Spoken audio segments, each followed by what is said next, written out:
get to it. So the daily time frame didn't manage to reach the daily busy. Um, I hope we still want to see price get here, but doesn't have any plans to do so really because of this expansion higher. But this also doesn't mean nothing. Price could turn at this point, come down to here. But yeah, we haven't seen price create any periodic gap from this point, which is really bad. That's not good. It doesn't indicate any sort of good price action. Yeah, it's also liquidity here outlined. Didn't run it. I wanted to see price come run it. Didn't run it. Okay, but it ran this and then started shooting higher. The buy side liquidity I outlined would get hit. It got hit. I expected price to hit it and then continued on. It didn't. It just hit and then reclaimed the bullish periodic gap. No issue whatsoever there. But just those objectives I said I'd see the hit are hit. So yeah. Going to the 1 hour. Price inversed this and then used it to go higher. Not showing any real good bullish order flow signatures, but it's something to work with. But I want to see something here. Let me pop my fib. That's a sign. That is a sign. And left immediately. What's the sign here? It's price staying directly on the lower quadrant here. Staying there and leaving. That is a bullish, it's a signature. Let me say so. And then price leaving gaps here. I like to call that bullish order flow signatures. It indicates what? Strength. Bullish strength. Because price is so weak that it couldn't even return to those periodic gaps. So that's a bullish order flow signature right there. I can remove this. And by the time we hit, I can remove that. And it went up so strongly. We inversed this. Not inverse, but we reclaimed its characteristic. Whatever you want to call this shit, bro. I don't usually do this, but I'm doing it today.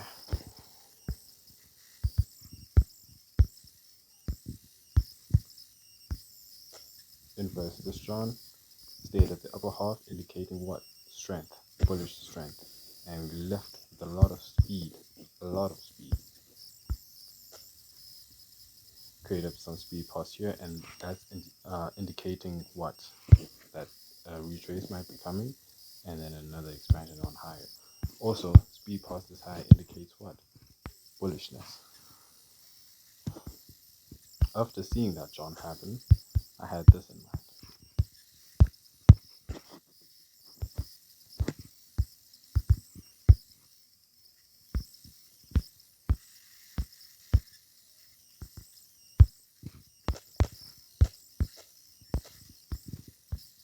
I wanted to see price, because price was at this point when I opened the chart at 9:45, and it dropped. I wanted to see it stay at the upper half of this, but it didn't.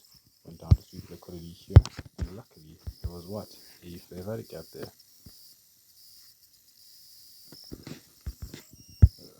So sorry, liquidity. Yes. Now this is my idea.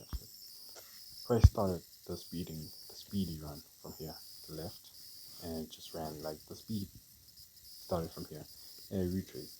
You don't want to see it go past here. Like, you should lose interest when you see it go past here to like really go high. I mean, like, wouldn't make any sort of sense because we started speeding here, right? Retraced. I saw it get past here. I was like, okay, no, it's fine. I'm not on shorts yet. I would be on shorts if it went past here and then inverse to this busy. But it ran this low into the 4 hour busy. Those are good confluences. In the 4 hour busy, price was so strong that it couldn't have any closures inside the 4 hour busy. That's indicative of what? Bullish order flow signatures. That's indicative of bullish order flow. What the fuck am I saying? Yeah, it's indicative of strength. Right. Let me just do it like this. What the hell?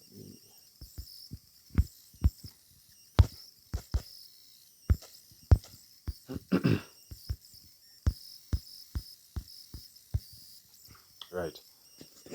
Staying at the upper half, that shows bullishness. Right. We continue. Running a low whilst bullish is one of those good confluences to see, and especially when it runs it into a fair value gap and then stays at the upper half. I'm always sure that, hey, we're gonna get into longs here, no matter what. So price did that,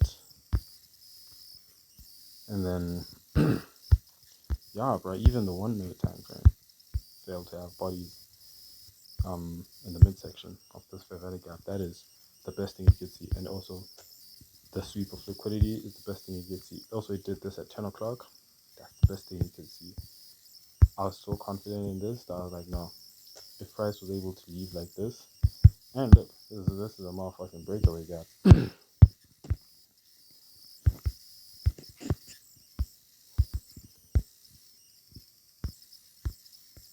And when price creates two fair value gaps that are leaving a high time frame inefficiency, those are breakaway gaps.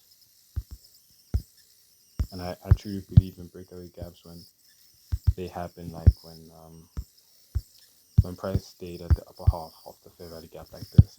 I truly believe in them, truly trust them. Also, with the breakaway gap, you don't want to see really price straight to the second one. Also, you don't want to see price have any bodies beneath the consequent encroachment of the gap.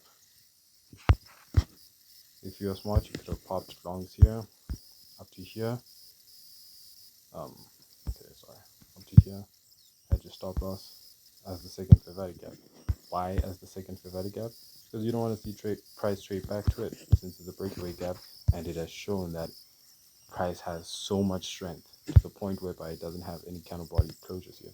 This is a sign that, hey, look, price is gonna do a big move up higher now. Price is gonna be really strong now.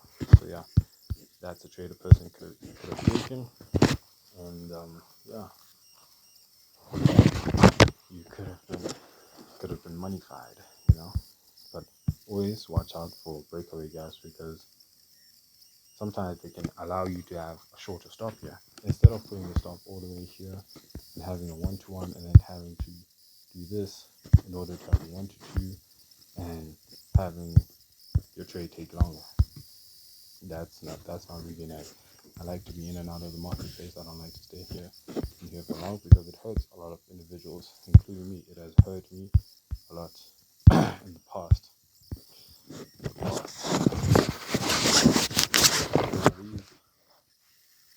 These are things you could have done today. But yeah, price action is really fun to study, especially when you know this, Shandis. Yeah, once again, let's go back at it again. Price was bullish, provided a retrace, running a low into the 4-hour BSI, and then boom, used it to go higher. You see how I'm using a fair value gap all the way from this side. That's one thing that's interesting about price. Or you could have maybe used this one.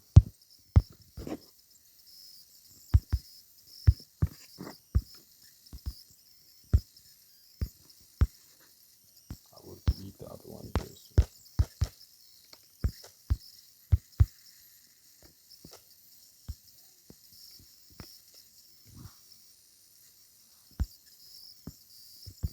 Could have used this one as well to measure that run. Works just as well. And look, breakaway gap, just as well.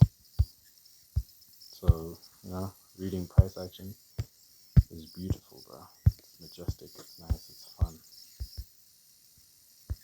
It's fun. Yeah, I can remove this, not yet. But look, now we've inversed this John, and we stayed at the upper half. Now look what's happening. Speed. If you can back test speed, if you can be watching speed, if you can be watching these type of things when price stays at the upper half of an inefficiency, and afterwards you start expecting speed, if you can do that constantly, then that would be clever. So yeah, this is